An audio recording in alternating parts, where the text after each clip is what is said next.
What is your excuse? He's a liar. Neighbors with this dude. Claims you only ever met him once. Lived next to him for 20-some years. That's crazy. Proven liar. Advising the President of the United States every day. I need to talk to you about something serious. Last week, I received a demand letter from lawyers representing Kanakuk Ministries, a Christian summer camp in Missouri.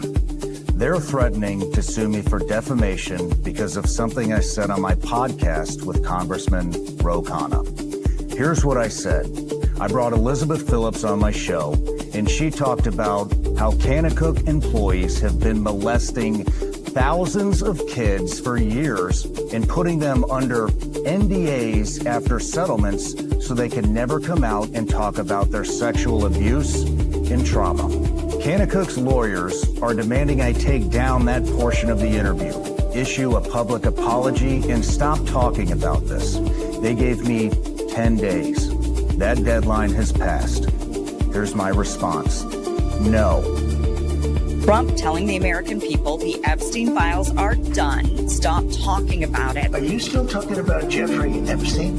There's nothing to see here, is what they have continued to say. I think it's really time for the country to get on the subject. Now that nothing came out about me. He's sitting there saying, let's just move on. There's nothing to see here. Nothing about me. Oh, because it's all about you, isn't it? I don't think anybody denies the guy is a narcissist. But I mean, it is just really awful that there's clearly victims. There's clearly bad things that have happened. And rather than saying he's for getting justice for these Americans, for these people who've been harmed, he instead says, well, there was nothing about me in it, so let's all move on. Even though there actually was plenty about him in it, but he doesn't want to address that at all. Trump goes on and says the same thing. Just going on about, well, this was a conspiracy against me is what this was. That's what this was this whole time. Just a total narcissist. Epstein conspired against me. Did you know that, Mr. Senator? They conspired against me, so I lose the election. So that takes care of Epstein as far as Trump is concerned.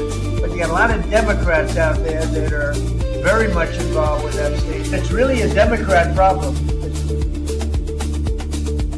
Real information has not come out. We've been told so many lies on this. There were only 4 Republicans, 4 of us, that really fought to get him released, signed the discharge petition, went against the White House, and we were all threatened, and you all saw what happened to me. Finally, Donald Trump called me a traitor. He told me that his friends would get hurt. And to me, I'm like, I don't know why you would be friends with anyone that would do this to women and teenage girls. The Epstein files need to come out. They're breaking the law that Donald Trump signed. And so if the administration doesn't release it all, I can't imagine why anybody would vote for Republicans. To me, it's like a line in the sand. And I think it's that way for a lot of people. Why do you think they're... A beautiful human. It's Dr. Foran. As a medical doctor, I took a Hippocratic oath 27 years ago, an oath of ethics vowing to protect the vulnerable, especially children, that known childhood abuse is a reportable offense. It is one of the few things for which we can break confidentiality.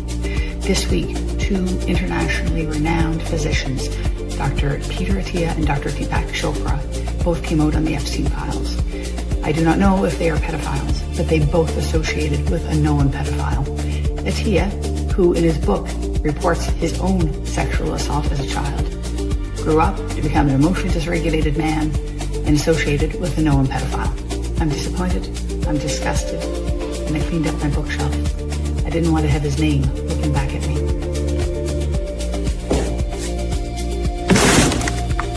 As a sign of resistance and protest, block them. Block Attia, block Chopra. They do not deserve your time or attention.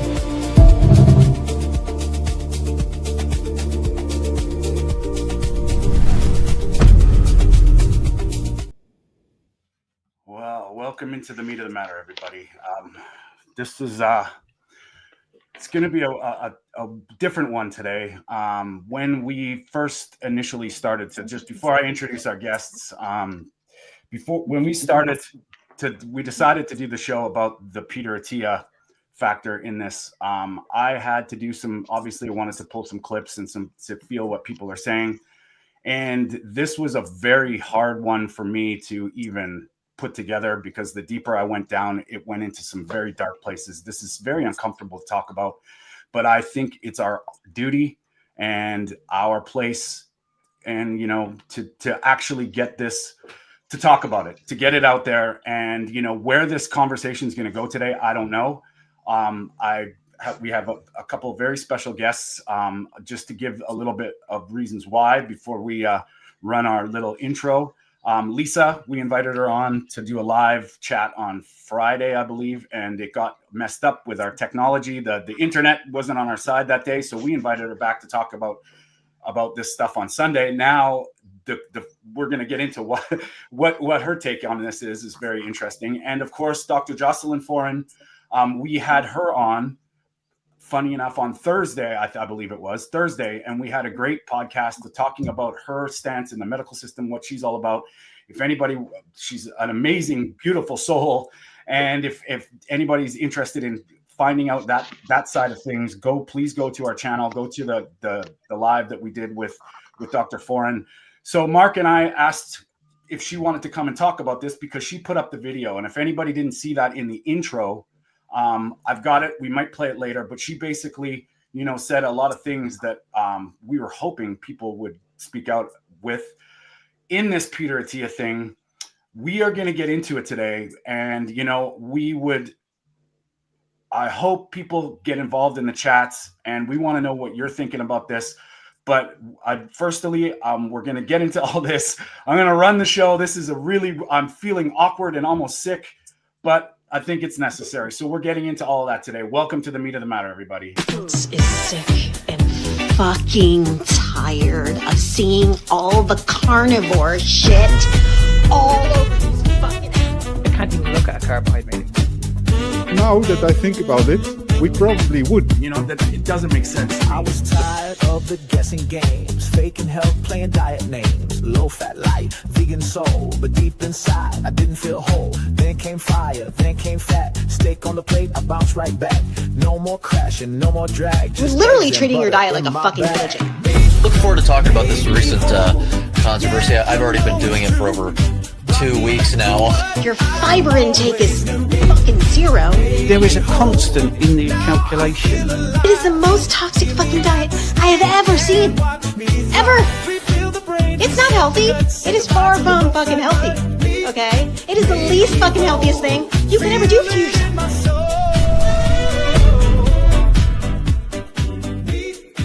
All right, we are live. It is Sunday. It is the Meat of the Matter. Thanks for everybody joining us today. We're going to get into some controversial stuff. I mean, when Mark and I and Peter decided to do this podcast, we all agreed we're going to get into some uncomfortable places. I did not ever think that this would be one of them. And today, Lisa, thanks for coming back and hanging out with us on the prime time, I guess you could say. Friday didn't work out, but thank you for your patience with the technology, and now we have you back to have to kind of sub in for Peter. I think Peter's going through some stuff with his family, so he might be taking a time out today. But thank you for coming on, and we will get to everybody. Mark, how you doing? All good, man. All good. And Dr. Jocelyn Foran, she is amazing. Her content always starts with "Hello, beautiful humans" or "Beautiful human," and we're gonna respect her time. She's very busy, and we're honored that she could come back and talk about this and take it on firsthand. If you don't know, the internet is lighting up with the Epstein files. Now, us in the health and fitness, whatever community, including the carnivore community, which is a big shout out to Brian. Thanks for all your support, man. We appreciate you. We love the carnivore community. We're proud supporters of you, and we appreciate your support. But Dr. Foran made a video with this time, basically saying, first do no harm. That's an oath that all doctors have to take, and clearly she takes it very seriously. So, Dr. Foran, can you sort of walk us through what's happened from your perspective with this Peter Attia? When you found out, how did you feel, and what sort of led you to make that video? Thank you, and thank you for your kind introduction to Tony. For me, I found out about it last Saturday, and I think I was gobsmacked. I was dumbfounded. I felt, I think of emotions as sometimes like a grocery bag. You can carry multiple emotions at once. And for me, I was carrying disappointment, rage, disgust, betrayal. That, you know, as physicians, we practice with privilege. It is a privilege to care, right? And I feel it is a privilege to be able to have people trust us. And are we worthy of that trust? And when you find out that someone's moral character, their backbone is not what you thought it was, then it makes me question, for me personally, everything about that person, about the relationship I forged. Even though that person doesn't know me, I'm listening and I'm trusting the information they provide. But if that person can't even, you know, be trusted in a relationship with his family, if he does other things that are irreprehensible or, you know, are morally corrupt, then how can I really trust him with all the other information that he's given me too? So from what I've learned, there were over 1,700 interactions between Atiyah and Epstein. Epstein was convicted of being a pedophile in 2008. A lot of these interactions happened with Atiyah in 2016, so 8 years after a known conviction. Being a pedophile, and yeah, the emails themselves were disgusting, right? So this isn't just like a one-off mistake. It was perpetrated multiple times, and though he came out, I both confess I didn't read his rebuttal with great detail because I'm kind of emotionally cut off, I think, from him. However, he said that he never went to the island, but he's been to the mansion, right? So does that give him, you know, some type of, you know, glory? No. So I feel like it's, for me, he's violated the very oath that we all took, right? So. And like well said, because it's cut off. I actually was thinking about putting on his rebuttal, but then I thought, you know what? No, I'm not going to give this guy any more like nothing. Like this is the rebuttal was very, yeah, I don't know. You could tell it was brought on falsely. It's not genuine. It has nothing to do with anybody that he affected or harmed. It was more about him. And that's all I'm going to say about that. Just before we sort of continue, I just wanted to mention, this is really hard for me because I was trying to remember things to talk about. And it's like, this is a nonpartisan. This doesn't matter about your politics. This doesn't matter what you believe in. This is about trust and the powers that be, who we place our trust in. We have all been, wherever you're coming from, you must have felt it. And I'll just add on that, Tony. I mean, this is why we should be all united together now after all this, because what's going on in the world at the moment, it's pretty clear to see. We've been lied to for a very, very long time. So whether you're on the left or the right or wherever you are at the moment, this should open your eyes now and say, you know what, enough is enough now, and we need to all start uniting together. If that's going to be the main message we get off this podcast, and that's what people need to listen to. Yeah, I agree. And Lisa has an interesting take on this because, Lisa, you didn't know who Peter Atiyah was. And then I think you found out from me telling you want to come on Sunday, and then you get thrown into this hornet's nest. So I wanted to maybe get your take on this. Yeah, absolutely. So since Friday, I was like, who's this Peter Atiyah of which you speak? Because, like, you know, I'm not an American and, it's not all over my news feed. So all I had to do was just put his name in the internet and then, whoomph, gosh, it was all there. I was like, wow, I've been hiding under a rock. And so, I thought I'll just, catch up with who this guy is. I'm not, I'm aware of the Epstein files. It's not something that, I follow with any vigor. And so I've kind of had to catch up a little bit in order to be a part of this conversation. And, just what Jocelyn said there about if you can't trust these people with that one thing, if they don't have that spine, that backbone, and that's the word that really got me there, Jocelyn. Like, if a person doesn't have the backbone, the spine, to stay away from somebody like that they know full well this person's personality, they know who they are, irrespective of this rebuttal. I read a little bit of this rebuttal just via YouTube videos and so on, and I thought, so what? So what are you doing even talking to this guy? I can understand, the human idea of like, gosh, this is a very big, powerful person. Maybe this is going to be great for my career. But flipping heck, have some people got no standards or what? And I think if a person doesn't have that kind of basic standard, then I just can't trust them with anything. Exactly what Jocelyn said. I'm 100% in agreement with you. Yeah. Now, Dr. Foran, you know, you've been through medical school. You took the oath. You obviously take it very seriously, which we commend you for, and we're very honored to have a doctor that stands by her values and morals.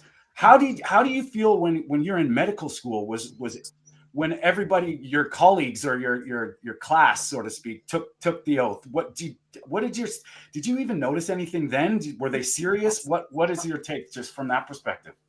Yeah, actually, it's a great question, Tony, because I took my oath at my graduation ceremony, and that's a somber day and a happy day. Again, it's a lot of different emotions going on, but I remember saying the words and just they felt so heavy. Right. And at that point, I had already been caring for patients. I knew that I had a duty that not only to report certain things, but also to keep my mouth shut, to be confidential, not, utter a word about an interaction, to treat people with respect, to do unto others. But saying that oath out loud was really quite profound. Right. And I feel like, and I would like to say that I have worked with literally for hundreds, if not thousands of doctors over the last 27 years. And the vast majority are kind, hardworking humans that want to do the best for the human before them, right? And they really do lead lives that are, I gotta say, pretty boring. They're often, just good people. Even though they might be perfect, they're good people. And I just feel like what happened perhaps with Attia is that he was blinded by his status. And I feel as though it was all ego. I'm not excusing him. Maybe I'm just explaining him, but there were times I couldn't listen to his podcast because it was just so much about ego and about him and how I remember the last one I heard of him talking about. He said about how wellness people are always talking about the mitochondria, and then he goes on about the mitochondria as if he was the only one that can talk about it, right? But it's. Did he have the integrity, right? And I'm not sure how far he went in his training. I know he finished medical school and he didn't finish his residency. Didn't finish his surgical residency, and I'm not sure what that was. But yeah, there's a lot of him that I don't understand. I don't know. I think he's done a very good job on the science, but that certainly does not excuse anything that he's done in his personal life. How he handled his son's cardiac arrest, I'm not sure if you were aware of that, but it was written about in his book that I think his son was 5 or 6 weeks old, had it sounded like a cardiac arrest. His wife resuscitated him at home. She's a nurse and has excellent training, bright woman, called him, for which his answer was, "Let me know when you get to the ICU and I'll talk to the attending." He didn't come home right away. No. His son died. Could very much have, not recovered from that insult, and yet he stayed on the trip. And I'm not sure where the trip was, but I think it might have been New York. But yeah, we can speculate. And I mean, 1,700 emails. I wonder where he was. That shows the depth of character. Now, I've never been a big fan of Peter Attia. I always found him very arrogant and a matter of factly. There's a lot of people speaking out. I mean, Bart Kay, like him or not, he's been calling out Peter Attia's science for a very long time.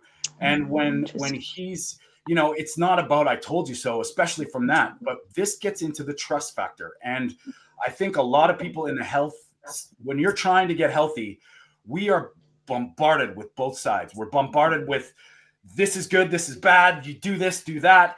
Then when you have somebody with 1 million followers on his podcast, on his YouTube persona, when he speaks with utmost authority, what does the average person do? They look at not to Dr. Jocelyn Foran, not to Lisa Cherry Beaumont, not to Coach Mark. They look to him, and it's the word. It's absolute. He tells you to do zone 2 cardio. That is the way. He tells you to go on statins. You do that. ApoB is the problem. The heart disease. This is the thing. And now all that falls apart. And there's people out there that are justifying it, that are saying, well, he's a nice guy. And that's what scares me. And Mark, do you have anything to Oh, 100%, Tony, because we've had this conversation many, many times. Every time I put up one of these comments or one of these videos, you know this because I put it up on TikTok and it gets shut down straight away. straight away. Like it's like I get warnings from these people. I get strikes from these people, and it's like you can't fight back. You can't even have a conversation about this. And that's the problem. It's that word in there, that conversation. We're not allowed to have that conversation. It's like, okay, you need to listen to us. We're the experts here. You know what I mean? You guys need to shut up. You know what I mean? These people are saying to us, like, for years and years and years, what was been said? You guys are the crazy ones. You guys are dangerous. This is just conspiracy theory. When it turned out that those people that were asking the questions were the ones that were always right. And even I found like Atiya's approach to, his whole idea about longevity is fear-based, right? That he does not want to die. He has a mortal, a desperate fear of death, right? And I always think of, people think of what is the opposite of love is hate. No, the opposite of love is fear, right?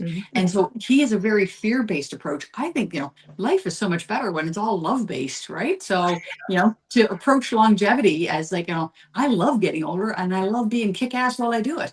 With Atiya, it was all very polypharmacy, right? So he was constantly hacking everything from metformin to SGLT2 inhibitors so he could just urinate out his glucose.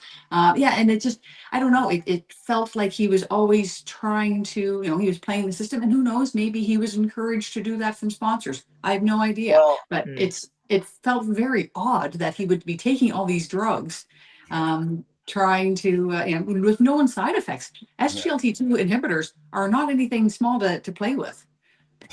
Can I just say, Jocelyn? I know I said this when you did up the video yesterday, but honestly, I salute you. Like, honestly, unbelievable, because like this is what we need. We need people like you that are coming out of the system and saying, "Well, hang on a second, I need to question a few things here. This is not going right here."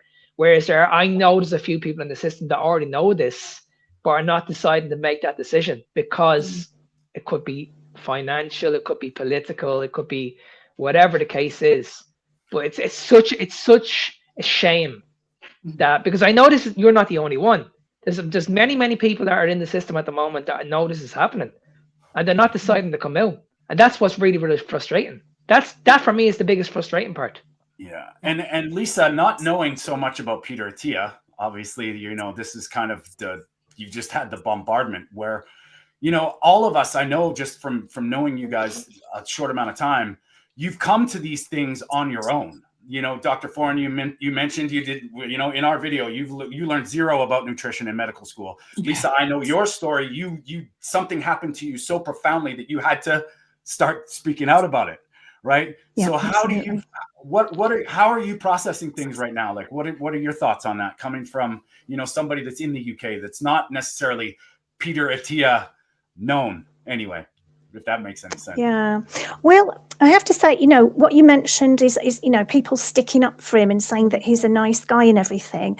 I just think that really says a lot about society's mentality, doesn't it? It's like still grasping after somebody that it's all out there in the open, what kind of a character this person is. How anybody can be so blinded by saying, he was a good person, and just he said, he didn't mean anything by it, and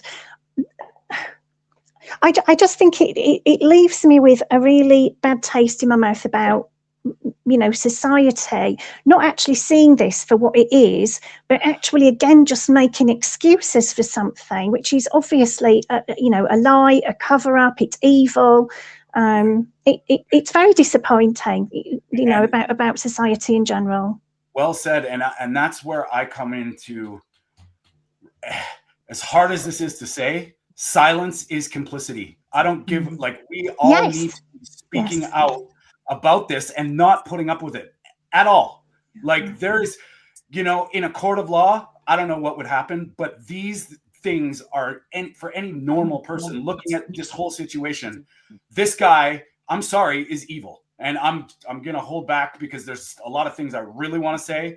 And I mean, I've been known to do my rants, but this isn't the time. This is the time to really, really get uncomfortable, talk about it. And, you know, Lisa, this is, I'm so sorry we put you into this situation where, you know, we're going to, you know, pedophilia, really? But this is the crux of it is this person was trusted and celebrated, and look at what's happening. So there's no excuse. Now, I want to take a little bit of a turn because today I didn't know where we were going to go with all this.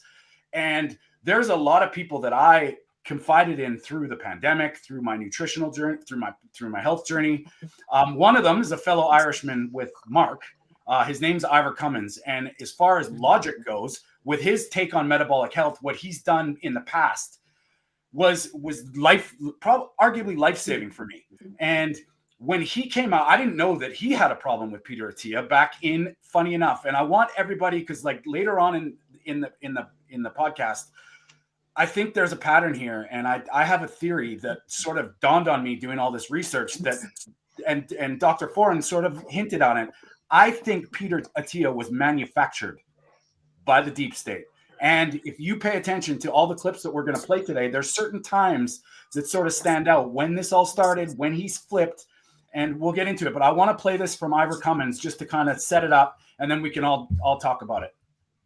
Okay, guys, this is a killer compilation. So I've done all the work. I've pulled together a ton of the incredible stuff that's coming out of the recent Epstein release. And I've put it all here together for you. So please share, subscribe, and absolutely comment down below. This one's a doozy. You don't want to miss it. But it's pretty disturbing stuff. And I wonder how widely this attitude is taken amongst the elites, to be quite honest. Now, I'm going to finish with this one because it's a personal note, in a sense. So this guy, Attia, way back in 2018, he came out with a lot of pro-pharma, anti-coronary calcification guff, and I took him on with data on Twitter, so he blocked me. And then afterwards he said, I don't agree with a thing this guy says about heart disease, but I assumed he was just wrong out of poor knowledge or ignorance. Now, I'm nearly 15 years in the science of cardiovascular disease, diabetes, insulin resistance, etc. I've a massive worldwide network, in fairness, and absolutely everything I've said on heart disease is correct. And he's saying he doesn't agree with any of it. So what did he believe then? But in any case, it was clear that Attia, a good few years ago, suddenly switched from focusing on insulin resistance and low-carbon keto and the real science, and switched to statins, PCSK9 inhibitors, and promoting the absurd and ludicrous cholesterol hypothesis. And soon after, he blocked me for trying to call him on it. So I was kind of interested the other day when it turns out he's up to his neck in the Epstein files. 1,700 mentions and emails, etc. And there's articles in all the lamestream about this, and obviously he's in a pickle now. No schadenfreude on my part, but poetic justice, yeah. Okay, so I'll start with you, Mark. How do you feel about that? Like what? Sickening, absolutely sickening. It really is just absolutely sickening. And then, what else do you want me to say? Like, yeah, well, I'll say this: Ivor Cummins is definitely not poor knowledge and ignorant. Like, you know, that's one thing that you can say. And what did Peter Attia do? Attacked his character. Yeah. That's classic character assassination. And we're not surprised, though, are we? We're not surprised. And if you look, and Lisa, let's go through. Sorry, guys, let's go. Let's get your take on this, Lisa. Do you know who Ivor Cummins is, and what do you think? Well, irrespective of who Ivor Cummins is, I was just thinking about, you know, I often see, you know, Mark's lives and videos that he does, and what Mark actually says, don't you, Mark, is look, if you disagree with me, let's have a conversation about it publicly, because if all we want is for people to be well, and I've got one perspective and you've got a different perspective, let's hash it out. Let's have a conversation about it. And it sounds like this Ivor Cummins was going, look, you know, I've got a different perspective to you. Let's talk about it. Block. You can't just block somebody. It's like, why not have this conversation? I say this genuine. Yeah, I say this all the time, Lisa. I'm like, why can't we not just work together? Why can't we not just work together? Like, exactly. why is there this pushback when it comes to the carnivore diet?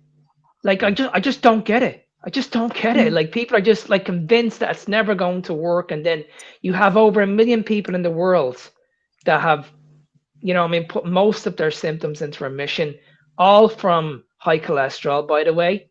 You know what I mean? And it's like, how can you argue against this? Like, how? Like, it's unbelievable. And that's why I get really frustrated when I do these videos, because it's like these people just don't want to listen to us. Yeah. You know what I mean? It's just crazy. It's so much of a mindset, I find, because you look at, so much of medicine is a fixed mindset. If I do this every time this way, it's going to be perfect. And perfect is a tall and wobbly pedestal. Perfect doesn't like to be challenged, but science is a growth mindset. Good science is, and science grows by challenge. The whole idea of the scientific method is that you go into an experiment planning to prove yourself wrong. Yes. And if you weren't wrong, right, then okay, you might have something. But can I just add as well, if anybody who thinks that this is not a problem, then you're the problem. It really is that simple.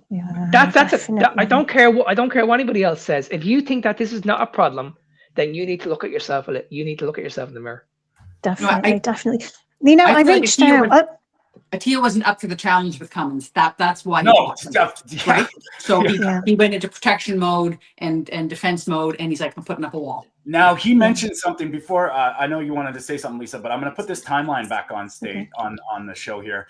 Now, you look at his timeline where I'm going to get your take on this, because it's Newsy. If you don't know who Gary Taubes is, this guy, like him or hate him, was against was basically screaming the sugar is a problem, insulin model. Peter Attia started the New Science Foundation, which is, Gary Taubes, if he's one thing, he's always spoken out about we need to get the science in order to do these tests properly and expose these trials. He clearly had a shift. Because you would not go into business, let alone endorsement factors, and associate yourself with Gary Taubes if you felt that he was wrong. Because, I have seen some debates with Gary Taubes and Stephan Guyenet and all these people. This doesn't make sense to me, where you're like, hey, let's start a new foundation to bring a new world thinking, the low carb model, so to speak, into the forefront, and really go, and then all of a sudden have a 180 and go right against everything. And now, because we all have seen Peter Attia's arrogance, I'm not going to deny that. Look at what happened. He did a complete script and when our flip. Now, when Ivor Cummins said when this happened, this timeline coincides where he switched. He left, he launched Newsy in 2012. Then by 2014, he was blogging and his podcast came out in 2018. There was a definite shift. Was he bought and paid for? I know, Mark, we've talked about this with Eddie Goki, and Eddie Goki thinks that there's something's going on where these influencers are all of a sudden jumping ship or flipping their script on their belief systems. Why? Is there money involved? And I don't know. What do you guys think about that? I've always said there is. Go ahead, sorry, Jocelyn. Go ahead. No, I think because the letters with Attia, I think they were, at least some of the ones I saw, they were dated 2016. Yeah. So he was making that, and even Deepak Chopra, right? Yeah. He was making, inroads often for money, right? Yeah. So he was, he was trying to get money from Epstein, and likewise, I wouldn't doubt the same thing with Attia, right? Yeah. So, yeah. And if you look at this timeline again, and you see when the podcast launched in 2018 to 22, he became like this. You could see the sort of leveling up. Like he went from just being a guy trying to I am the man. And you can see it here. Now, I'm going to play a clip from Elliot Overton. I don't know if you guys know about Elliot Overton. I found Elliot through the Sally Norton oxalate. He's done great work into oxalates and the potentials, also with B1 and thiamine. Elliot Overton is a very logical guy. And he said, when I was watching, because when I was doing this, I was like, what? Everybody's something different to say. So we'll watch this one, and I want to get your guys' take on it. Wonder why Dr. Peter Attia was shilling so hard for the mRNA shots during COVID. Well, now it makes sense when you realize how close friends he was with this guy, Jeffrey Epstein, who also happens to be best buddies with this guy. You don't get to send a kid to school without vaccination, which, by the way, I think was the right thing to do 100%. Both the Moderna vaccine and the Pfizer vaccine, I think anybody can say unequivocally there can't be any complications in the short run that are clinically relevant. Society may have to make decisions about who can and can't have other certain privileges, such as travel. Okay, can you, the audacity of this guy to say other people in society would have certain privileges. Wow. Unbelievable. Now this, I wanted to tie this into the sort of the COVID, not the fact of vax or unvaxxed. Look at what this guy was. He followed all the corporate shilling, if you will. Not to mention that was around the same time frame that, Bill Gates started talking about this stuff. So I think he was manufactured. I think Peter Attia's persona was created for a specific reason. And I think that might have had something to play. I don't know what you guys think. Possibly. I mean, I'm kind of thinking that, some people just go along with what they think is going to get them views and what's going to get them popularity.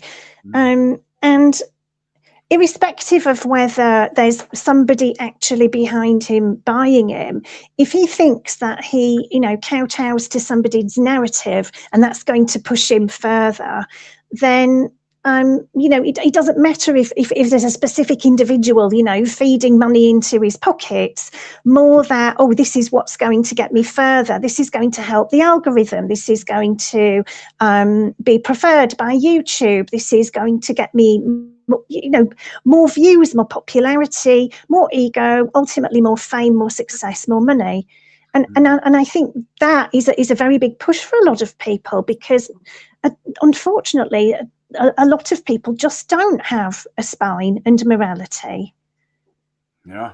Well, clearly this guy, but I don't necessarily think, I understand where you're going with this, that maybe he has actually been bought, but I think there's a possibility that it could simply be, he was thinking, this looks like a good idea for my career.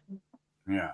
Well, I mean, and both cases are possible, right? Like that's the thing. I'm not talking about being bought or manufactured, but it's the funding, where the money is coming from and how he's getting popular.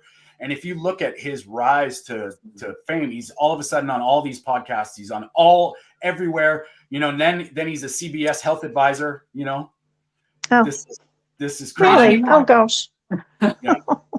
Dr. Foran, anything to add? Anything? It is follow the money, right? So, and I really do feel, I think that timeline that you presented is excellent. And I think it shows regression of his ethos, right?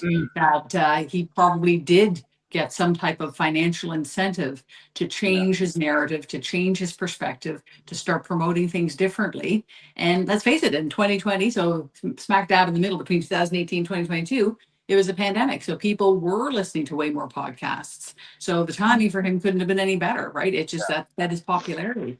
No doubt. I think James has just popped on. I want to see if James, do you want to say something? James is going to pop on when Jocelyn leaves. Okay, we got James on the win. So and Dr. Foran, whenever you're ready, like it's all good. We appreciate you coming on for this time, and we know we appreciate your time. That's what I'm trying to say. Well, I appreciate this opportunity. I think it's really great that this is something that the community is talking about and appreciating, and more than anything, to try to think about the impact that their choices has made on society, on those women, on those young women, those girls when they were assaulted. And maybe this can be part of a bigger conversation too about how children and women in particular need better protection. And I really think I admire the integrity of the men in this community. And thank you for the opportunity to be here. Well, no problem. And you come back anytime. And you guys, metabolic medical. Is it metabolic medical? I can read. I swear. Go follow Dr. Foran. She's a breath of fresh air, especially for all of us. Especially when you're starting to really challenge the medical system, question the medical system. That's there to be questioned. Yes, it's there to be questioned. Thanks, guys. Thanks, Jocelyn. See you soon. Bye-bye. So anybody, just go check out our conversation with her. She's all over Instagram as well. And Dr. Foran, a fellow Canadian. Oh, there's hope for us. She brings us some light into this. And her video, when she threw that book away, you just can tell her standards, where she sets herself, and beautiful. But this is why we need the likes of Dr. Jocelyn in here, and we need Christopher as well. These people are speaking up for us. Yeah.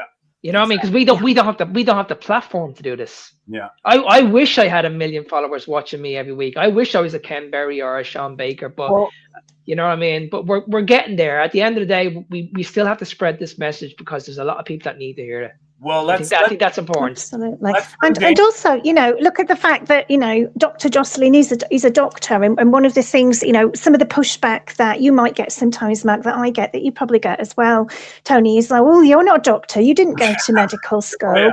Well, Dr. Jocelyn did. She did. And now she's going, well, this is BS. You need to be following what, Tony, Mark and Lisa are talking about. And she has done the training. Yeah. Yeah. We're gonna bring James on the stage, and I'm gonna ask a question to you all. And this is what kind of, when I'm watching this stuff, it's hard to hold back my rage. Like, this has been a tough one, really. James, what's up, buddy? What's going on? Hello, glad to be here. James is driving again. He's always driving. I'm driving back from a Kilts meetup. Oh, nice. Yeah. Tampa, yeah. Mark and I were on together 2 days ago, and I was driving up to it in Tampa, and I'm driving back home to Miami, Florida now. But what a conversation! This is so exotic, isn't it? Isn't that exotic? So, buddy, what's your sort of where's your head at with all this stuff going on? Well, similar stories. I've not really been into it. I'm very, very aware of the implications or allegations here. Not good at all. And be careful who you listen to. Just because, Mark, you don't have 1 million followers, like you said, you'd like to have it, you're going to make a positive impact on, call it 1,000 people. And that's better than a void person with 1 million plus followers having influence and sending false narratives to people, giving them false hope, and they're not having truths. You're building 1,000 people. I'm just giving a random number here, but call it 1,000 people have learned how to take care of themselves, to take ownership of their lives. And those 1,000 people will then expand it to the next 1,000, and it will keep expanding that way. That is much better than what Peter Adia has ever done. Absolutely. And like you said, James, I have a duty now. I have a duty to do this. Like I feel I have to do this now. I feel like I'm not going to be silenced anymore. I feel like I've been silenced way too long now. And as I put up on my messenger, on my video earlier on, there's too many people suffering. There's too many people asking questions, and they're not getting the answers that they're looking for. And if I can make that small bit of difference in the world, then you can be damn sure I'm going to be doing it. Damn sure. Yeah, and I think the message, you said it right away when you jumped on, James, is like, be careful who you trust and use your discernment. We all have to do this. And I mean, for my whole journey, my whole path, I've been ridiculed. I don't care. That doesn't bother me. But now the people that they reference, or this guy said that, or, well, you don't know anything. This guy says, this is a perfect example. And I know all of us on this screen right now has come into something that arguably saved their lives because of how they felt. And when they stopped listening and started feeling, that's the power. And I mean, I learned stuff about nutrition that blew my mind. I could not deal with it for a very long time. How could society be so wrong about nutrition? This is the foundations of our health, and they're wrong. And it's really tough to swallow. But once you do, and you start to realize and listen to James and listen to Lisa and listen to Mark, all of a sudden these things open up. And I think that's a big, powerful message with this bullshit that's going on. And I don't want to give it any more attention or time, but we have to talk about it. We have to talk about the deeper implications of this, because it's our systems, it's our institutions that we're putting faith and trust in that are letting us down. And if we don't talk about it, it just keeps happening. And that's something that's pretty hard to deal with anyway. But and James, how was the conversation there? Did you guys talk about anything about this, or was it just sort of like we all know? Yeah, nobody talked about it actually. It was a lot about just unity. Look, this is relevant news right now. I think the longer this will be short-term news, as I talked about with Ev Lemon just yesterday. Like, it's the equivalent of somebody in a sense like passing away. We grieve them and we move on. And in this sense, we shame them because of their lack of integrity, and then we move on. And so I think, Atia or Adia, however we pronounce it, should be shamed in this moment, rightfully so. I'll just like you, I'll leave it at a high level. I'm not going to go into detail. And then move on. And then ask yourself, why was I trusting this person? Why was I listening to this person when I don't really, number one, if we talk about metabolic health, know that he's telling the truth. Two, if you look at his history, as you already shared, he's already defected into the high carb and statin space, like he's bought and paid for. So that's where I stand, and I want to land my comment here with back to myself, and I think we should all ask the same questions. Is when I was sick, when I was having the depression medications, when I was mentally ill, and I was getting the anxiety medications, the doctor never said to me any negative connotations of you're not doing well. It's just I'll prescribe you. But when I went on a carnivore diet, when I, like so many of us, healed significantly, and I walk in and I get positive reinforcement immediately before I even walk in the room and says, wow, what have you been doing? And I say, eating meat only, carnivore diet. Well, the negative reaction is don't do that. That's not healthy. That's how you come in a bad space. Yeah. Okay, if you just look at the biggest joke in history, we all know what we're talking about. It happened 6 years ago, right? What were we told to do? Now, I've said this many, many times on these podcasts. What was the information back then from the powers to be? All these health experts in the world. All these health experts told us to sit indoors. Sit indoors, watch Netflix. You can order takeaways, but what did they do? They closed the gyms.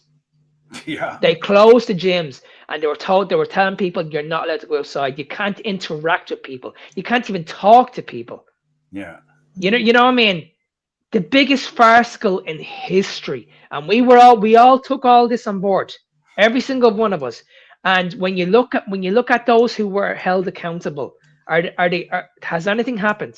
When you were watching your loved one die in a hospital, when you weren't allowed to even go in that fucking hospital, pardon my language, it was unbelievable.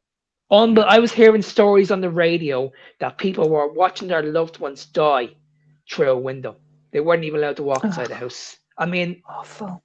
You know what I mean? It's just insane what was allowed to happen. What was allowed to happen? Because I lost someone during that time, and I had to watch this on a video feed. You know what I mean? Yeah. It's incredible. My comment, my fundamental view on mainstream medical system is it can save lives, but it does not create healthy humans. No. Yeah. Well said. Yeah, well said. I mean, you just look at Dana White from the UFC saying, "I'll never trust, fair enough. Doctors again, another doctor with my life." But I will, if I'm in an emergency, I'll get, if I break my leg or hurt myself, I want to be helped, but not with lifestyle. And, it's a bold statement. And I think there are, like, Dr. Foran is here, and she's one of the beautiful ones. And I think that's, but I don't think she's, it's the system. It's not the people. It's the people in the system. I think that's our problems. I think the most important thing is, Tony, because we can all agree, like, we don't have anything against these doctors as an individual. I'm sure they do amazing things, but it's just like you said, it's the system that's letting people down, and there's a difference there. You know what I mean?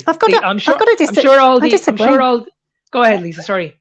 No, I do. I really disagree, and if we look at Dr. Foran that was just on here now, she isn't just going along with what she's told to say and do. She stepped out of it and she said, I'm not doing it. I'm not going to, whatever it is that she disagrees with. I'm not going to give you a statin if what you need to hear is that you need to change your diet. I'm not going to give you a vaccine if I don't think that it's for the better of your health. And I'm sorry, but if she can do that, there's nothing stopping the others from doing the same 100%. thing. And I 100%. do have, I personally do have something against doctors who are handing out statins like Smarties. They've got the same bloody information that I have and you have. We've all got the same info. We've all got access to the information. This idea of like, oh, right, it can be one of two things. Either they don't know, sorry, bullshit, of course you know, or you want to pretend you don't know, or that it's completely true because, my livelihood. Well, sorry, if your livelihood comes before people's health, what in the hell kind of human are you? I couldn't Really? agree with you So more. I do have a problem with them. I couldn't agree with you. I couldn't agree with you more, Lisa, because I actually had this with a healthcare worker. I'm actually working with a healthcare worker at the moment, and I've been pleading with her now for the last couple of months. You have to come on the podcast with me because she sees all this. But she's like, I cannot come on this podcast with you, Mark. I cannot have this conversation with you. And to me, I'm like, well, you're the one that knows all this information. You need to share this to the world. Well, we all know how the world protects whistleblowers, right? That's a problem. But that's what I'm saying. She has to earn a living, and I get all that. But surely your integrity has to come into place here. Like surely people's health like welfare needs to come into place. The health and safety of people needs to come into place here. It shouldn't be about financial gain. I get that we're all in the financial struggle at the moment, and we all have to get by. But surely we need to look at the bigger picture here. But I'd quit as a doctor and go and work in a shop before I would jab somebody. Lisa, you're right. A lot of the doctors they've stopped their medical practice and they started their lifestyle. But that was the reason why I moved. I got out of the gym industry. The gym industry was destroying people, absolutely destroying. Really? I knew, okay, I can't do this anymore because I was watching people coming in and they were being looked after PTs, and this is no word of a lie. I was watching PTs eating in front of their clients, eating food. You know what I mean? Having obese people running on treadmills. The information was horrendous. Like giving out to these people, shouting at you. How many times do you see these obese programs, and you see all these experts shouting at these people? Come on, you can do more. But in the background, they're still eating shit. Yeah. It's so wrong, and that's why I knew this years ago. I was like, okay, this is not right. Like I always questioned, like why wasn't I taught anything about nutrition? Because when I did my certification, when it came to personal training, they told me you're not allowed to teach anything about nutrition. Your job is just to get people in shape. I was like, how can I get people in shape if I don't tell them what to eat? And they were like, okay, we have to follow the food pyramid. You have to follow the food guidelines. This is the information I was told. Yeah. So when I came out, but that's what I'm saying. We all know you can't exercise. You can't out exercise a bad diet. It's like it's a phrase. Yeah, and then when I came out of that, I was like, okay, well, hang on, this is never going to work for me. So I need to learn about nutrition. And when I learned about nutrition, nothing changed. I was told the same thing. I was like, okay, well, I could have learned this when I done my PT cert. Why did I have to pay for another course to be told the same thing? Mark, that's exactly why I'm not a nutritionist right now, because my school was wrong, flat out wrong. I was arguing every step of the way, and I thought what they were teaching me, the science part, the biology part, the biochemistry part was great. You learn about these stuff, but when you put it into practice, it's wrong. They're telling you that you need complete protein, but the most bioavailable nutrient dense form of complete protein, don't eat. It doesn't make sense. Yeah, and they're trying to move away from that. They're saying, okay, protein is the problem now. Yeah. Fiber is what we should be all focusing on. I mean, just think about that. Just think about that logically. Yeah. Just think about that logically. Like it's unbelievable. Yeah. I had a conversation with some people close in my circle, and kind of circling back to doctors and the medical system, and they have the same information that we do. So I brought into the conversation what we know, that cancer is oftentimes due to cellular fermentation. And I'm with a cancer researcher in the depths of it. And this person responds to me as we're going through the conversation and says, you know what? Sometimes there are questions that we don't ask. Let that sit there. Yeah. That was the response from the cancer researcher. My God. Yeah. That, and you know, this comes It's scary, down, isn't it? It's just like, scary. Yeah, it is, Mark. It is. And to tie this back into the Peter Attia thing, that sounds an awful lot like, you know, listen, I know I'm part of this. Trust me, you know, and it's just it always falls back on the faces when, you know, we don't need proof. We have the carnivore community worldwide with I don't know how many people are actively part of it. That's the proof. Do we need science to tell us any different? No. But James will tell you this. We had this guy on 2 days ago, and this is what I kept on saying to him. I said, listen, I have two people here now that are the research here. Yeah. Like I had James on, I had Byron on, and I'm like, what other evidence do you want? And this guy kept on telling me, no, we need to go by the science here. But that's it. Like that's it. It's you know like, what? And that's why I was getting really frustrated with this guy. I was like, listen, this guy's not listening to us. But this is the religion of science, and this goes deep. And I'm sorry, but I didn't want to take this Peter Attia bullshit to this level. But once you put on your tinfoil hat and you realize it's all bullshit, all of it. These studies are designed and funded for a purpose. They know the outcome before the study's even done. They just go through the motions to get the result they want. If they don't get the right result, they don't publish the study. It's pretty simple. Like, why do people not get that? That drives me nuts. So all these people, I didn't get a chance to hear you guys with that guy, but I can see where it's going because I'm over this. You say trust the science, or there's no study. We're studying life. We are living it. Yeah. That, and also we shared the same thing with this individual who was very science-based. He had no lack of a spine of any sort. He had no individualism. Everything was we, the studies, the science. And I asked on the recording, point out one study. Just call out one. You're calling out so many generic we in the studies. Just point out one, and he couldn't do it. Yeah. So, and also as a result, like the studies, we don't have to live by them.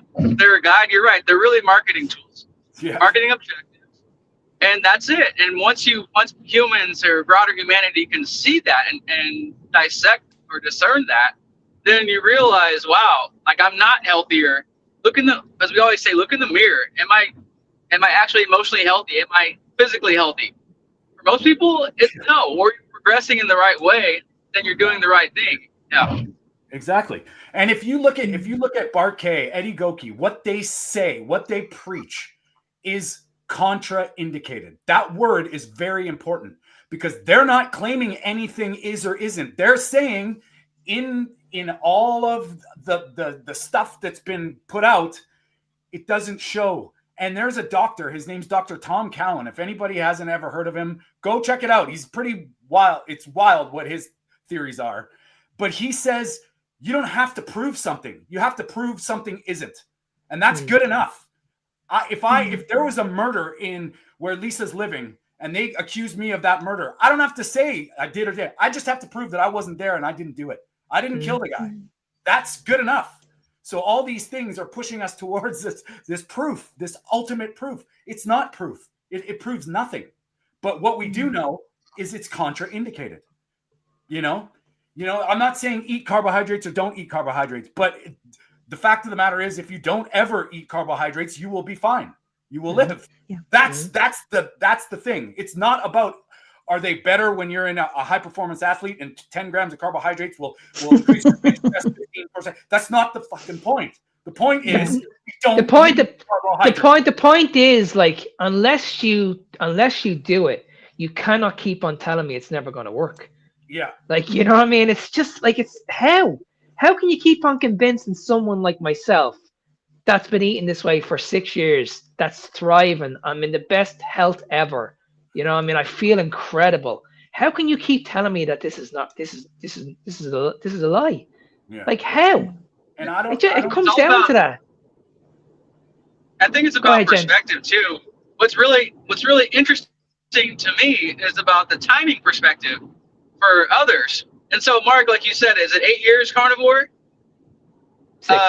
But 6, okay. So you're 6 years, and there's other people who've been obviously over a decade.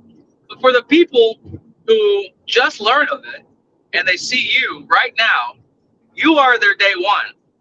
Mm-hmm. And then they try to work from their perspective and speak from their mindset. And then all you look at is it's hilarious from your perspective because you're like, well, funny you say that because I've been doing this for 6 years. Or the other person says, I've been doing this for my entire life. So everything that you're trying to say against this lifestyle is really comical. That's really what it comes down to. But when I look back at 6 years ago, James, this is why I think people need to understand this. I was one of the fortunate ones because I was like, you know what? Okay, I'm not going to be one of those people that's going to rely on medication. I'm going to do this for myself. I need to do this research on myself. Surely there's another way. There has to be. And I think because I was working in the fitness industry, I was working in the health industry, I was like, well, I've been preaching this for a long, long time. I've been teaching this to like coaching this to clients. So it's like, okay, well, I can't be one of these people that's broken and telling these people for years and years and years, you're not broken. You just need to exercise and live a healthy lifestyle. So when I came out of that, I was like, there's no way am I going to see the doctor and be putting on antidepressants. There's no way. No. But I was very, very close, extremely close. Because I was for me, I thought that keto was the fountain of youth. I was like, okay, this is it now. That I can't. There's nothing better than this. Yeah. That's why I like, yeah, you start. Yeah, and you go, what? Yeah, and I'm going low carb. I'm eating the vegetables, and I'm like, okay, well, how can it get any better than this? You know what I mean? And someone just spoke to me out of the blue. I don't know what happened, but this podcast just magically came along, and this just changed my life. Yeah. Changed my life. I listened to this podcast. The first time I ever heard of carnivore, never heard of carnivore in my life. All the questions were going on in my head. There's no way I can eat fat. No way. This is going to lead to high cholesterol, heart disease, all this. But it's like, you know what? I'm just going to give it a go. Yeah. I'm just going to give it a go. I'm prepared to give this a go. And if I get heart disease or heart attack, it's down to me because I did this to myself. When you're looking at a real like self evaluation and you're looking at a good, better, best scenario and like what could possibly the outcome happen. If you look at your life, Mark, you're 50 years old, the 30 days or 90 days of carnivore is not going to be the fact that anything's going to happen. You know, you felt amazing and it's the positives that came out of it. The negatives, we've been doing stuff. But you made a good point there, Tony. This is what I'm saying. Like, people are looking for this quick fix, and they think that after a couple of weeks, it's going to be a quick fix. Look at Michaela Peterson. Yeah. It took her 8 years to heal. Yeah. 8 years. Yeah. And when people are saying to me, like, how long is this going to take? I'm like, I don't know. I can't give you the answer. I have Go ahead, Tony. I have a question for Lisa, because Lisa, you like. Do you try things? Do you bring things in and out of your diet? Are you set in stone on what you do? But like, this is kind of, because I think everybody's got their own way, and it's finding that way that works. Yeah, absolutely. Oh no, I'm like you, Tony. You've said before how much you experiment. I'm always experimenting with stuff, and so as you know, I started out as a pescatarian keto person.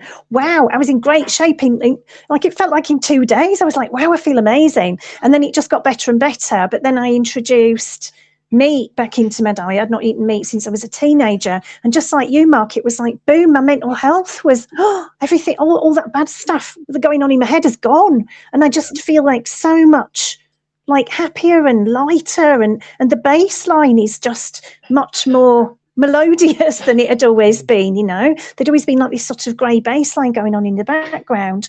But yeah, I absolutely do try different things. And you know, as I'm kind of traveling at the moment, and I was just in France, and I was like, oh, I'll try, you know, I was near a Lindor factory, you know, where they do the chocolates. I thought, I'll see how I get on with the chocolates. And I did like a little video on my YouTube about you know, the other night I did a little video on my YouTube saying, you know, how I felt on these chocolates. And then I went out for this meal, and I thought, you know, a couple of days later, and how I felt on this meal, rough is how I felt. Yeah. TLDR, rough. Oh my gosh, so rough. But I thought I'm gonna try these things, you know, and see how I feel. And I do experiment, but what I keep coming back to is that I just feel better on fatty meat. And I know there's a lot of people that say that, maybe pork or ham or bacon or whatever are not necessarily the best. But for me, I just feel amazing on them. Absolutely amazing on them. And I think we can all agree that the deeper you go into this, you need to experiment. You need to understand the impact these foods have on your body. Because I had to do that. I had to say, okay, well, I can't get away with this anymore. Yeah. You know, I mean, I can't eat the fruits. The fruit even when I had a little bit. Sorry, Tony. When I had a little bit of fruit, that set me off big time. Well, that becomes. Is it worth it? Is it worth it? And why are you doing this? If you can just ask yourself these questions why am I eating this right now? That opens up a whole new world. How do I feel after I eat this? Right away. How do I feel? How did I sleep? How did I a piece of fucking broccoli will affect you, man. Like you may not notice it, but it's, this is the thing where we're at. And I mean, I don't know about you, James, but I know you're a pretty solid carnivore. Do you try things? Do you try and bring things in just to see what happens? Yeah, of course. I don't extend it into carbs. I have not done that, but I've been lying for the last 3 months, and I've tried to bring different things, so experiment that way. I brought eggs in twice. For me, I didn't work well. It didn't sit well with digestion. Too much bacon added in definitely brought ill effects to really like joint pains. And then the one thing I really started testing recently was adding mustard to my meat cookies, as I call them, the ground beef patties, as part of my lion approach. And I started adding mustard on top. And after about 3 days of doing it consistently, 2 meals a day, times 3 days, I started feeling like muscle soreness. And my workouts were a little bit more, weren't as freeing or exhilarating, with a little bit more tightness in the legs and the arms. So I then cut the mustard out, and now I'm back to normal. Yeah. So that's one really quick test that I did recently. It was about a week ago, where I added mustard, and within 3 days, I was like, all right, I definitely don't feel, that's the only addition, and I don't feel the same. Yeah. Well, that's it. Like I've said this, and I've heard this from people, and it's like, we take drugs, they have side effects. Drugs are derived mostly from nature. They're molecules. Food is molecules made of stuff. How can we be so naive to not think that some stuff will have side effects? I'm not talking about meat or plants. I'm talking about everything. If you consume it, do we really? And that's where we get into this. This is healthy. This isn't. Oh, you got to try this. I'm not against trying something, but you got to do your self check and see how you're feeling and being honest with yourself. And you, like you just mentioned, James, and you, Lisa, and Mark, like since we've started this, I feel different when I do different things, and I choose not to do them because I feel best when I do this. And I know that sounds kind of crazy, but it's just the way it is. And, you have all these people that don't do that telling you how it's not sustainable long-term. Well, I've, like Mark, been doing this 6 years, and I haven't been perfectly carnivore, but I feel best when I eat steak and eggs, a little bit of butter. I have my sirloin picanha. That's my favorite thing. And it seems to be, and I kind of notice when I buy different beef, I feel different.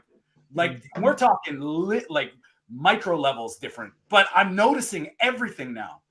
So yeah, when I put pepper on my steak, which I don't do very often, I did last night for the first time, God, I think in a year, I felt off. And it was just enough to say, I'm not going to do pepper anymore. That's it. Is pepper bad for me? I don't fucking care, because it didn't make me feel good. So I think that's where we get lost. And there's these, and tying it right back into the Peter Attias, these people tell us that we're not healthy, 2, going to die soon, and 3, stupid. That's basically in a nutshell. We're the crazy ones, yeah. And I mean, I think we all fight this from all angles. And I mean, that's why the carnivore community is so important, because we're not trying to tell anybody to do anything, but we're people living a certain way that are living it. And I want to shout from the rooftops. And when I started, I was 30 days in and I was like, this is insane. Now I'm 6 years in and I'm saying this is insane. Tell me one fucking diet anywhere ever that you tried and you stuck with and makes you feel like an ultimate human and you can't describe it. This is what I said to this guy the other day. I said, listen, we have all these amazing diets out there. Every one of them, a Mediterranean, paleo, vegan, all that one. This is what he kept on saying. I was like, okay, well, name one diet that has put any condition into remission. Just give me one. He couldn't give me the answer. And this is what really frustrates me, is because we have all these people all over the world are saying that, are advocating that we should go vegan, or I think vegan and Mediterranean are probably the two biggest diets out there, apart from carnivore, obviously, and keto, obviously.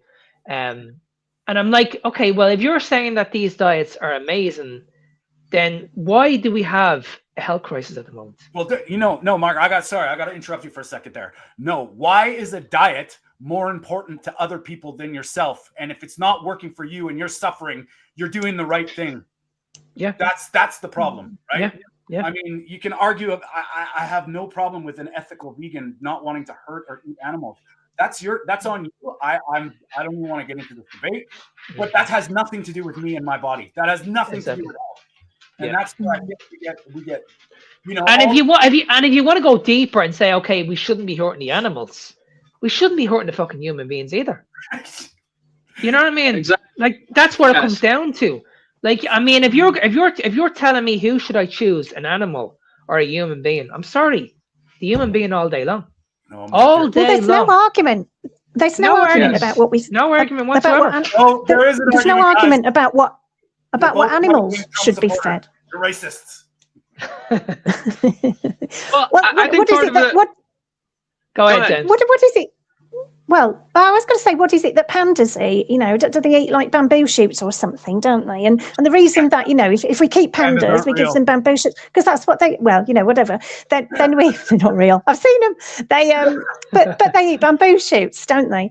You wouldn't be giving them like a steak. So be like, don't give pandas steaks. Don't give them sandwiches. They're not supposed to eat those things. It'll make them sick. So when it comes to humans, like we've actually got to eat our proper human diet, because if we don't, then we will get sick, and we're just surrounded by people who are eating what the old Western food pyramid, and are sick. Like, people are just eating everything that's in the supermarket, and they're sick, and arguing against that just doesn't make any sense, does it? You're saying something that's very, very important for a lot of people to grasp.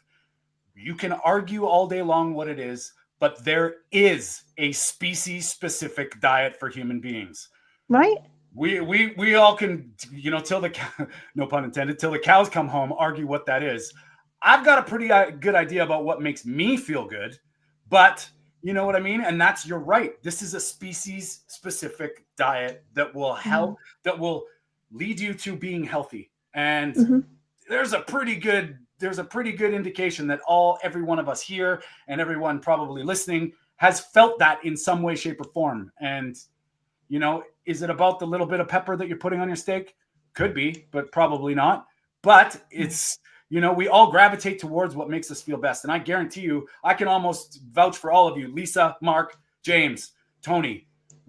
James is on the James diet. Lisa's on the Lisa diet. And Mark's on the Mark diet. And we're constantly evolving and gravitating towards what makes you feel best and optimal. And I think that's something that it's like, it gets lost. The science, the studies. Study me, man. Study me. N of one. And that's where I'm at. And it is frustrating. And these jerk-offs like Peter Attia, the arrogance is unbelievable. And it makes me cringe, not only to hear about what he's done, but this is what we're up against, is this main machine telling us that we're wrong, or telling us that we're stupid, or telling us that you're going to die. And like Rick mentions a lot, man, I'm waiting for my heart attack, man. And if I do get one, it ain't because of the last 6 years. My life is in chaos. Yeah. Can you hear me with my earbuds in? Yeah. Yeah, go ahead, James. Okay. Yeah. Well, I was going to say, to your point earlier, Mark, that a lot of people are just taught to regurgitate. And that includes even the doctors who have the same information in the mainstream medical system. And that includes a lot of people who are just taking information. We're just not taught to critically think. I think that's the foundation of humanity, to ask simple questions. But even if someone like Adia has a following, if someone has the funding and the confidence, as you alluded to portray the idea of truth, then people will just accept that without questioning. And I think that's where as carnivore community as a whole has taken that foundation of critical thinking and expanded it, obviously more than just food, but into other areas of life. But ultimately, I think that's where we have to help other people, is to ask the question. Like, I'll just lay the question out when people ask about cholesterol. Well, isn't your cholesterol high? Well, why should I be nervous about cholesterol if I'm healthier? Yeah. Well, I mean, you can scale this back to what happened to me. I looked at all my medicine cabinet and I went, why am I taking this Advil? I have a headache. Why did I get the headache? Oh, it's probably not a good idea to just forget about the reason why I got the headache. Maybe dig into it. Oh, look, maybe you're dehydrated. Maybe you need a little bit more salt. And this changed my life, man. That little thought process, because I haven't taken an Advil, Tylenol, aspirin, any of that for 6 years. What's that all about? You know, this is something that I've been doing. My mom's been giving me, families just taking Advil, hangovers, life, like everybody has Advil in their medicine cabinet, or what, paracetamol in the UK. I don't know what you guys have over there, but this, and now all of a sudden it's like, well, am I crazy? I have not taken one through dental surgery, through this, like not one painkiller. And have I been in pain? Yeah, but I mean, is it manageable? Which is wild too. I mean, I think we can all. And isn't it amazing that every single one of these people say that you can't do the carnivore diet because it lacks vitamin C? Now, I've spoken to you many, many times about this, Tony. I haven't had the flu in 6 years. Yeah. 6 years, and I've been told now many, many times that if you have the flu, you need to have vitamin C. I haven't had any vitamin C, so you know what I mean. That literally destroys that argument. Yeah, it's like, you know. Wait, how's the 6 years of suffering with scurvy going, Mark? Oh man, I can see your gums bleeding from here. Oh, I'm telling you. Oh my god, that's so funny. It's yeah, so honestly, funny. it's just crazy. Like I'm lacking in vitamin C. I need vitamin C, but you're talking to someone that literally has not had a flu in 6 years. When's the last time you were sick, Lisa? Oh goodness. Well, it was quite recently because I was quite recently because I was in a car crash, so it kind of it kind of did shake me up a little bit. But sick from for being sickness itself, not really. I've been a little bit under the weather here and there, now and then, but I don't know. I'm sure you shaked it off very quickly though. I do, and that's the thing. Yeah, I do, and I generally don't. To be honest, I'm not a sickly person. Or touch wood, touch wood. I don't like to say that, but generally, I'm not a sickly person, and I never really have been, because I have always been one of those sort of cook from scratch sort of people, and so I've not been one of those that really pumps myself full of highly processed foods. And I think, well, highly processed foods for a start, and also medication. But I do what you do, Tony, which is if there's something up, I'm like, right, I've got a headache. I don't think to myself, oh, I'll take a paracetamol. I think to myself, right, why have I got a headache? Have I not slept well? Is the air stuffy in here? Do I need a walk? Do I need to sleep more? Do I need to drink water? I think I'm like, right, and I'm a very intuitive person, as I try to think to myself, right, what's going on? Why have you got a headache, Lisa? Oh, I don't know. Well, if you did know, what would it be? Because I haven't really drunk much water today. Go and get some water. Do I need some more salt in my diet? And it's the same with anything. If I get like, I don't know, I've got an ankle pain. What's that all about? Oh, I did have some peanuts yesterday. Oh, it's the peanuts, isn't it? Yeah, you chase it back, and that's the experiment. Like when I say we become our own N of ones, like that's the same kind of the talk that just gets normal now. Like whenever I'll ask you guys about this, but I'm like super intuitive in my body. Like I feel everything. Sometimes it's actually scary because I'm like, am I feeling my carotid artery right now? Like, is this pulsing? Like it's unbelievable how intuitive I get. And then I start going, is this because I'm hypersensitive, or it's not pain? It's just I'm aware of it. And I'm like, okay, what did I do? How long did I stare at the screen? Is this like, it's unbelievable what happens. James, what are you, when's the last time you had a sniffle or been sick?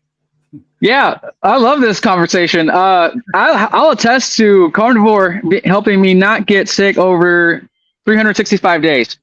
That's something I've called out when we got to the new year. And I recall the last time I got sick, I had COVID first, and then I had the flu. And interestingly enough, I got tested for COVID positive, follow whatever protocol exists at work. And then I get sick almost 2 weeks later.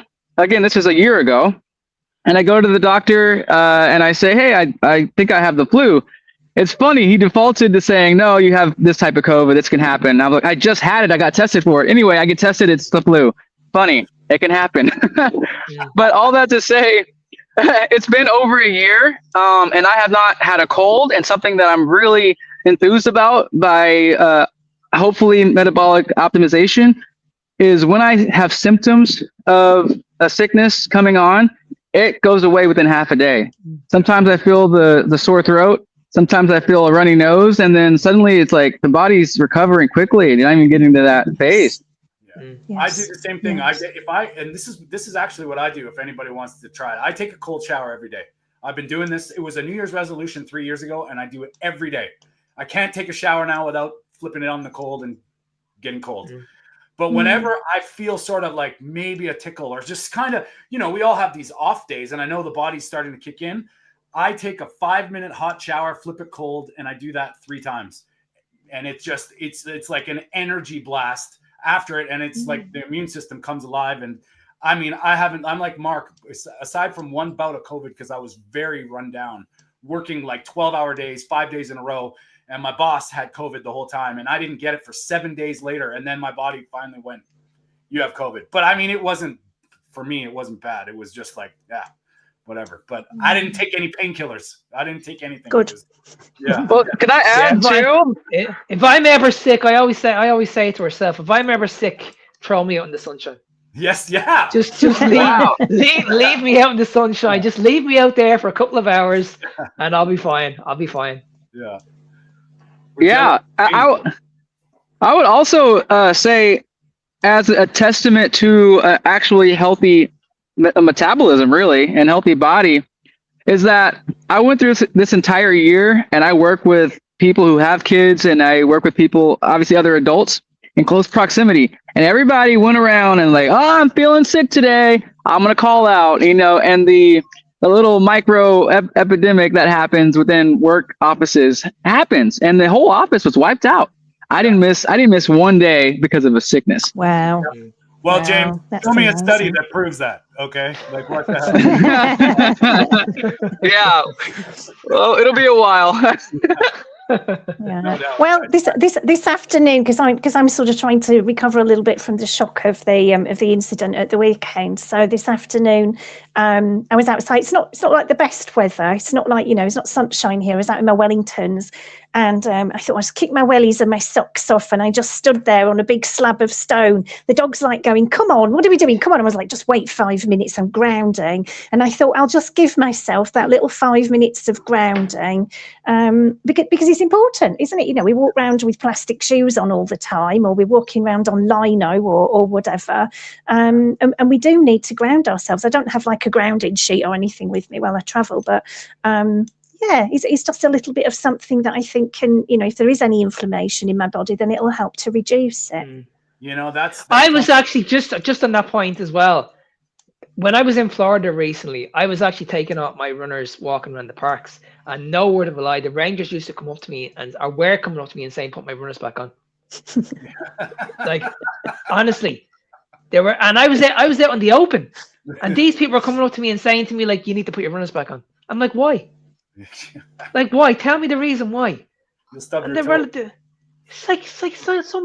It's like it's madness.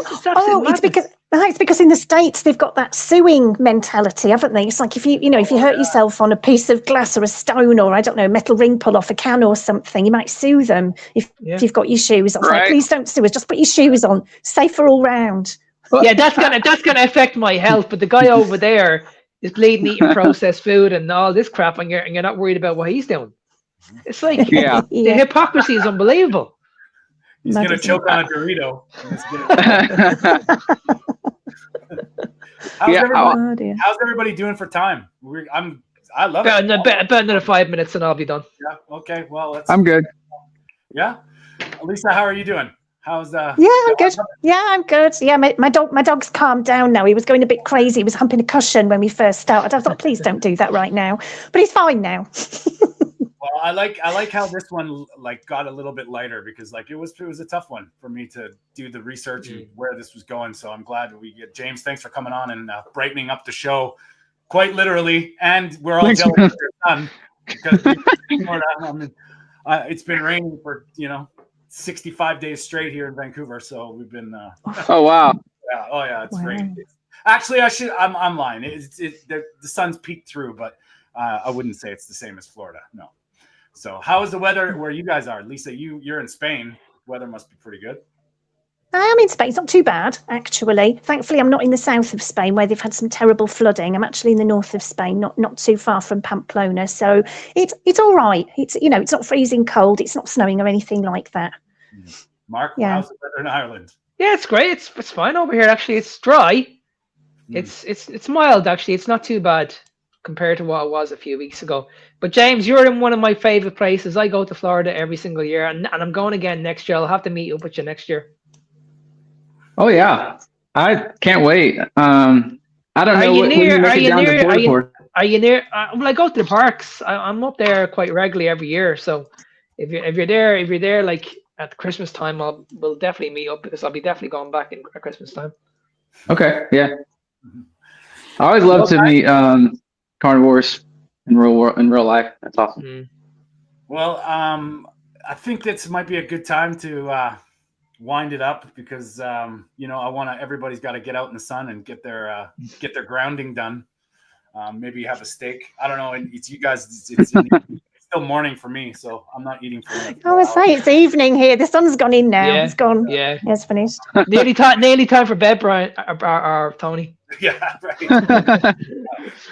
But I just want to say thank you guys, all of you, for this one was pretty tough to start. I didn't even know what I thought. It was just like, yeah, we're gonna talk about Peter Attia, fuck you, and all this, and then it just got really dark really quick when I started doing the research.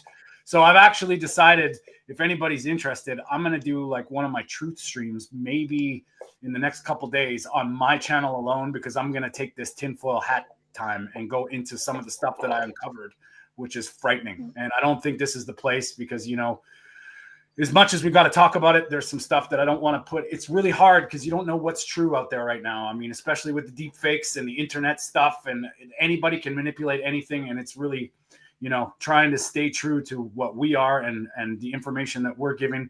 And we're giving opinions. Like, this is our lives. We're just explaining what we do, how we feel. We're not doctors. We're not scientists. We did have Dr. Jocelyn Foran on at the beginning. So if you're just catching it into the show, go back to the beginning. And she's a beautiful human. She says it quite often, but she is one. And we are very blessed for her to come on and talk about a doctor's perspective from what's been going on. But I'll leave it with that. Lisa, can you thank you for coming on? And we're really sorry about Friday. It's just the internet glitched and we couldn't follow through, but we're so happy that you got to come on. Not being in the chats, you're in the show, and I love it. And you've been an absolute pleasure to hang out with and talk to you. But how do people get a hold of you and let people know everything about Lisa Cherry Beaumont?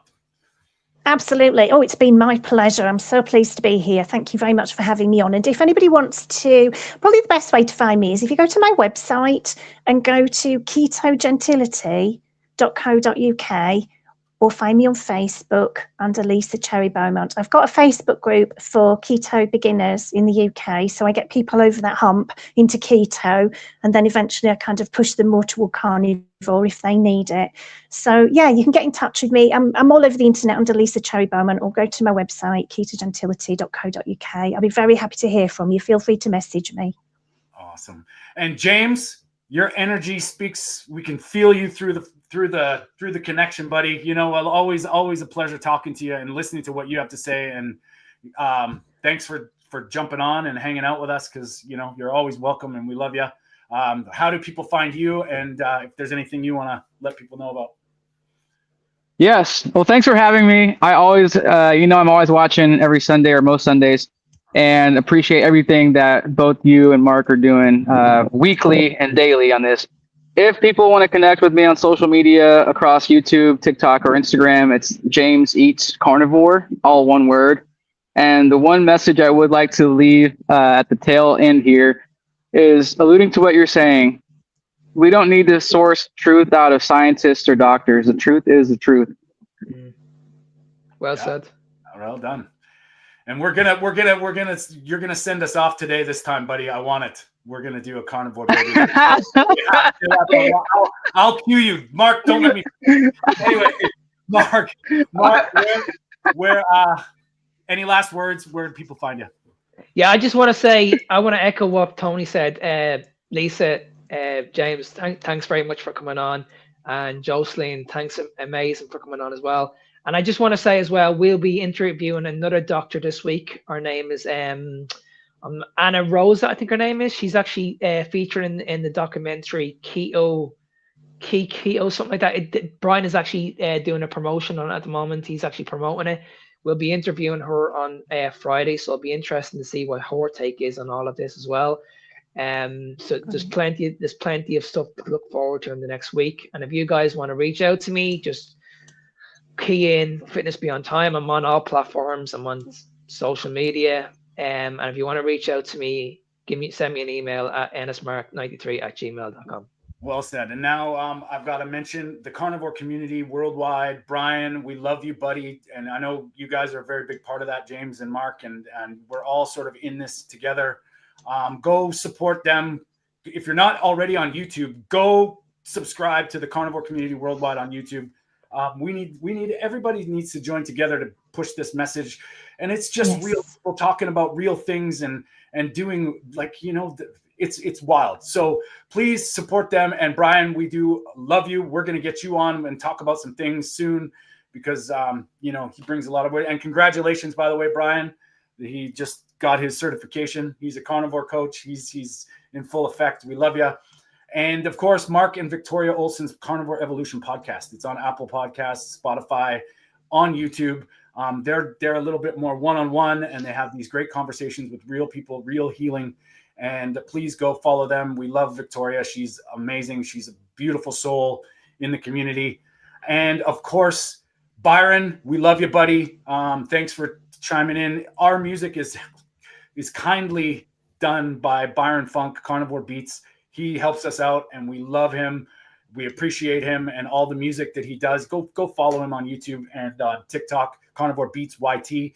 And of course, my new thing that I'm going to be doing is I'm actually going after the GLP-1s. I'm putting together some stuff to help people come off GLP-1s. I've been looking into this, and it's going to be a $184 billion industry within 5 years. There is no support for anybody that's had any damages or has come off. And so I think there's a big place for the people that need help coming off. And I will probably be asking all of you to come on and talk to some people and have a place to go with people that are concerned, questioned. And I do believe the way out of that is. And that conversation needs to be made, Tony, because this is the reason why the calorie model is flawed. Yeah. It's not working. If it was working, half the population wouldn't be taking these things in the first place. Exactly. So my whole mandate is going to be life after GLP-1s. It doesn't matter how you got there. It's what matters is what you do now. And I think getting a support network for the people that are, it's going to get worse before it gets better, in my opinion. So I'm putting together a platform for people to come and get some help. You can find me at Tony_Food for Thought on social media. And of course, if, like Mark, if you need to reach out to me, TonyStewartCoaching.com. You guys, thank you so much. This was a very hard one for me. I didn't know how to prepare this. I didn't know where it was going to go. I'm really thankful that we got to talk and say the things that we had to say, and then got into some lighter stuff towards the end. It makes me feel human. And I do appreciate all of you. And of course, thanks to Lisa, James, and Dr. Jocelyn Foran. All you guys are necessary. Mark, I love you, buddy. And Peter, all thoughts are with you. And is it your birthday, Peter? What the hell is this cryptic nonsense on our group? We wanted to wish Peter a happy birthday. He's like, maybe not yet. What does that mean? Anyway, we love you, Peter, and we hope your family's doing good. And we will see you all next week. Thank you. See you soon. Bye bye.